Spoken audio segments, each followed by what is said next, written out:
In 1882, a quiet, mysterious group of 33 people, consisting of adults and children from Missouri, moved to the outskirts of Jerome, Arizona, setting up their community against the base of some cliffs. Over the next 50 years, the group was thought to keep mostly to themselves, but what was going on behind the scenes in secret was nothing short of horrific. Over the years, strange unsolved incidents, disappearances, and murders occurred, but none were ever proven to be the group. They shunned outsiders and only ventured into town to fetch supplies when absolutely necessary. In December of 1931, a middle aged man who had been born into the group and only going by the name of Samuel came forward telling the terrifying events that had taken place over the span of decades to a journalist in Phoenix. This is his story. I was but a mere baby when my parents and their group were persecuted and forced out of Missouri for their beliefs in things I now know to be heinous, but were totally normal to me growing up. I never did hear why they picked Jerome, Arizona, but I have my own suspicions on that. Since I can remember, we called everyone in the sect brothers and sisters, and those who were ordained into special positions were given the title of elder, which we must use every time we address them and before we're allowed to speak to them. My first vivid memory, I was laying in a stable, staring up at the tin roof when a small horse came up to me and whispered in my ear. I don't remember what he said, but from that day on, he was a part of our everyday lives. The adults called him Sam Janah or Gomig, depending on his form, but us children called him Mr. Darkness. Sometimes he'd appear as a man, and other times a small horse or an ass. He was the teacher of our beliefs, and it was said he ruled over the 30 legions of inferiors, and kept an account over the dead souls that died in sin. There were certain teachings we weren't allowed to attend until we reached the age of 16. Until then, the children and adults were separated and taught different things. For the longest time, I didn't understand what he was teaching us, but all the other children did. It seemed I was the odd one out. He started with the history of the earth and how it used to be ruled by others like him. He went into great detail about who they were and what they did. Over the years, the darker the teachings became. When I was 8 years old, a temple was built. After it was finished, no one was allowed to enter unless you were 16, and not without permission from Mr. Darkness. Even before giving permission, he'd interview you alone to deem your worthiness. I remember people coming out after just being interviewed, seeming disturbed. Then, when they entered the temple, they'd come out like a different person altogether. I'll never forget the day my parents first went in. They seemed happy and joyous before, but when they came out, I almost didn't recognize them anymore. They were somber and quiet after that. They were never quite the same, and it seemed as if all the happiness had been sucked from them. The day I knew something was off was when the ordained men were called to a meeting in the temple with Mr. Darkness one Sunday. They were in there all day, and when they came out, they seemed on edge. From then on, those men would go on weekly secret missions at night. It was never discussed with the children what they were doing. About 6 months after they'd been going on these missions, something happened that changed the course of our group forever. I remember waking up that morning, doing my chores, then going to play with my friends. When we made it over to the stable and went inside, something had changed. At first, I couldn't place what it was. It wasn't until we heard rustling coming from the back did we realize what it was. There were now metal bars set up, like a jail cell. We walked over, and to our astonishment, laying there on the ground was a woman. She was scantily dressed, bound, and gagged. She looked at us with horror in her eyes that were pleading with us to let her go. I was about to whisper something to my friends when we heard footsteps approaching. We turned to see Elder Benson, who was leader of the ordained men, entering the stable. "Children, I see you found the harlot. Someday you'll all be fortunate enough to learn what's going to happen to her. Leave now and go about your studies," he said. As we were walking out, Mr. Darkness suddenly appeared in human form next to Elder Benson and started speaking in strange tongues. I took one last look back and caught him glaring at me with his dark eyes. That was the first time in my life I'd ever felt uneasy in his presence. Before entering the small building we used as a school, I watched Elder Benson carrying the woman to the temple. That weighed heavy on my mind, and I kept an eye out the rest of the day waiting to see if they'd bring her out, but never saw her, nor was it ever spoken of again. This went on for years. Every couple of months, a new woman or man would show up in the stable. They'd then be taken into the temple and we'd never see them again. Mr. Darkness was always there, right before. It wasn't until I turned 16 and got interviewed to see if I was clean and worthy to enter did I see the unspeakable horrors that had been going on. I was told under no circumstances am I to reveal what goes on inside, lest my salvation be at stake and be damned for all eternity. By then, everything up to that point seemed normal to me, as I'd been so indoctrinated for so many years to believe everything we did was of the utmost importance and everyone else outside our group were the evil ones. The day before I was to enter the temple for the first time, there was a meeting with the 12 ordained elders. Mr. Darkness led the meeting and said a long prayer, again in a strange language I'd never heard before. As I walked out of the meeting, I felt different, like I'd reached a higher level, and to be honest, I felt important. All us kids grew up longing for the day we turned 16 so we could see what secrets had been kept from us for so long. I woke up earlier than usual the following morning, filled with anticipation about finally being able to enter the temple. My siblings were almost as excited as I was, since I was the oldest and the first. Sitting around the table that morning as we ate breakfast, my father talked about how proud he was of me, that I'd been worthy to enter. He reminded me again not to speak of what goes on inside. A few hours later, there was a knock on the door. Before my little sister Amanda could run and open the door, I knew who it was. Elder Benson stood there looking down at me, then said, "Samuel, it's time. Are you ready?" I said nothing, just nodded my head, looked back at my family with a smile, then left, shutting the door behind me. As I followed him to the temple, I noticed two other elders leaving the stable carrying a woman who was struggling to break free. Before entering the main section of the temple, we went into a room that had white silk clothing, neatly folded on the ground. He instructed me we need to change before proceeding any further. After changing, we walked down a hallway before coming to a large wooden door. Elder Benson turned to me and said, "You may question what you're about to see, but I assure you, we're doing the work of the Almighty." When he opened the door, I was surprised to see the main room look much bigger than I had imagined. It was somewhat dark except for some candles that lit the room, as there were no windows. In the middle of the room were 12 chairs forming a half circle with a fairly large hole in the middle of the floor.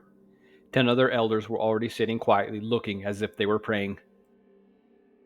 Towards the back, in front of the chairs, was a door I'd guessed went to another room. "Come, sit next to me. We pray until Samjana appears," he whispered. I was nervous and worried as I sat down thinking I'd do something wrong, so I quickly bowed my head and began praying. A few minutes later, I heard the door creak open and the whimpering of a woman. I opened my eyes and looked up to see someone I'd never seen before. It didn't take long to realize it was Mr. Darkness, but in another form. He was much taller and wider, with long black hair, and looked younger than before. He was dragging the woman I'd seen earlier by the hair across the floor, who was still kicking and screaming. When he came to the edge of the hole, he lifted her high into the air with one arm and raised his other arm, displaying a long spear. He looked up at the ceiling and said loudly, "This woman was taken from a brothel and is a harlot. She deserves to be cast into darkness for the remainder of her mortal life." He then looked at her and said, "Mori," as he thrust a spear through her ribs up into her heart, then dropped her into the hole.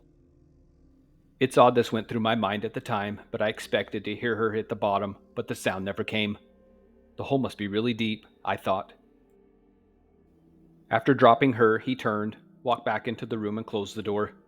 Elder Benson looked over at me and whispered, "We will now pray for her soul, Brother Samuel." For the next hour, I silently prayed for her soul to be saved. When we retired to our homes, I didn't know quite what to think. At the time, I wanted to fully believe what we were doing was the right thing because it's all I knew since birth, but I think there was a sliver of me that was doubting. Before going to bed that night, my father took me aside and said he was proud of me and to trust what was happening. 2 years later, I was selected to be part of the small group that would sneak into town at night to capture those Mr. Darkness selected to be cast into the hole. He would give us a hand-drawn picture of the person, a list of their sins, and tell us exactly when and where to find them, so it greatly decreased our chances of getting caught. This went on for years and years before the authorities finally came one day, questioning the disappearance of a minor we'd taken the week before. It was easy for us to get away with it for so long because there were always many people coming and going from Jerome. Thus, no one really kept track. They wanted to look around, so we let them, but we also knew this would happen one day, so we were prepared. Me, along with several other men, were tasked to immediately go to the temple and cover the hole with flooring that had been constructed to make it appear as if no hole existed. The authorities spent the day looking around and scribbling in notebooks. They also tried questioning random people, but we'd been trained how to respond to them, be friendly, and give broad answers and as little information as possible. There was one man who had me worried, as he seemed smarter than the rest. He sat back away from everyone else on a chair they'd brought, smoking a pipe, just observing everything unfold. He seemed to be in charge, but wanted to stay out of what was going on. Occasionally, one of the men would go talk to him. He'd just nod, then go back to observing and smoking his pipe. When they finished, they mounted their horses and left. I remember his glare at us before turning and kicking his horse to take off. It was the look of he knew what was going on, but couldn't prove it. I knew this man could be dangerous to us. From that day on, we were instructed to start sneaking into town on certain nights and causing damage to the town, such as starting fires to burn down local businesses, polluting their drinking water, and sabotaging their mining efforts, none of which drove them out of town. After that, every now and then we'd see the same group of men ride to the edge of the cliffs that overlooked our community and just sit there on their horses. They'd be there for hours at times, then suddenly they'd turn and disappear. One day, a meeting was called with the elders and Mr. Darkness to decide if we should pick up and move on or deal with the man in charge. In the end, Mr. Darkness said he'd deal with it, and after that, we never saw the group again and no mention was ever made of it.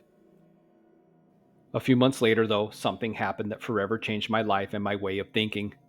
We were summoned to an unexpected temple meeting, and by this time, I was already a member of the Ordained 12. We hadn't gone into town and taken anyone for quite some time, so we were left wondering what the meeting could be about, and this had never happened before. We were all sitting in our chairs when the door opened and out came Mr. Darkness, but it's who he was dragging behind him that left me stunned. As he turned to face me, I could see it was my youngest sister, Amanda. I almost stood up in protest when Elder Snow, who was sitting next to me, grabbed my arm and whispered, "Sit, Elder, now is not the time, unless you want to join her." I felt helpless as he raised her into the air and said, "This woman doubts and questions what we are doing and had plans to go to the authorities. She's become an apostate and must be punished according to our laws." She was bound and gagged, so all she could do was look at me with tears in her eyes as he raised her into the air, thrust a spear through her ribs, then dropped her as he'd done so many times in the past. It was all I could do to keep my composure and not race across the room and attack him. If I did, though, I'd be dead before I could even touch him. I knew he was not from this world and possessed power and strength none of us could equal or come close to. He turned like it was nothing and walked back into the room from which he'd come and shut the door. The leader of the 12 then said, "Brothers, let us pray for her soul like we've done for so many others." My mind was spinning, questioning if what I just saw was real or not. Did my parents know? What will they say? I thought to myself, anxiously waiting to leave so I could go talk to them. When we finished praying, I bolted for the door, heading straight to my parents' house. When I burst in, I could see them in tears holding each other, and no words needed to be spoken. It was obvious they knew. I immediately turned and left. I needed some time to myself, so I went to a spot on top of the cliffs I'd often go to growing up when I wanted to think about things. As I hiked my way up the hill, I knew I had to leave the community, but part of me wanted to stay to protect my other siblings. But if I didn't leave, I may be the next one sent to the hole. My mindset was different now, and it was clear it wouldn't be long before Mr. Darkness found out, as he always seemed to know what other people were thinking. It could also put the rest of my family at risk. I was so full of rage, I wanted to march back down and kill everyone responsible. I realized everything I'd been brought up to believe was complete and utter lies. Several hours went by before I stood up, took one last look at the only place I'd ever known, and left for good. I'd heard about Phoenix and decided to make my way there, but not before stopping in Jerome one last time. I needed water and some food, so I went into the local saloon. Before sitting down, I noticed a picture of a man on the wall. It was the man with the pipe who'd visited our community years before. It was said he was a retired military colonel from Kansas who'd been the law in Jerome for years before being savagely murdered in his bed one night, not long after Mr. Darkness said he'd take care of them. Apparently, the other men from the group either disappeared or were found dead with no cause of death established. I eventually made it to Phoenix and have been here since. The reason I come to you now is I know who it was who strangled the woman on July 10th of this year in Jerome. Once I read about it in the papers, I decided to go back to my community several weeks later to seek revenge. When I reached the top of the cliffs, making sure to stay out of sight so I could make my plans to sneak in later that night, I was shocked to see the entire community had vanished. You could tell they'd lived there, but the buildings were gone. Nothing remained but the remnants of the fires they'd made burning the wood from the buildings and the trails and roads they'd used. I quickly made my way down there to see if I could find any evidence at all, but there was nothing. I even spent several days searching for the hole we'd cast so many into, but could never find it. I thought about going to the authorities to tell them, but with no evidence, they'd simply think I was a lunatic. I never saw or heard from my family again or know where they went. After telling his story to the journalist, he stood up and left, never giving his last name or any more details about himself. The journalist made his way to the area Samuel said they'd lived for so many years. He too found the remnants of the fires and evidence of a community living there, but found nothing else substantial. For more scary horror stories, please subscribe.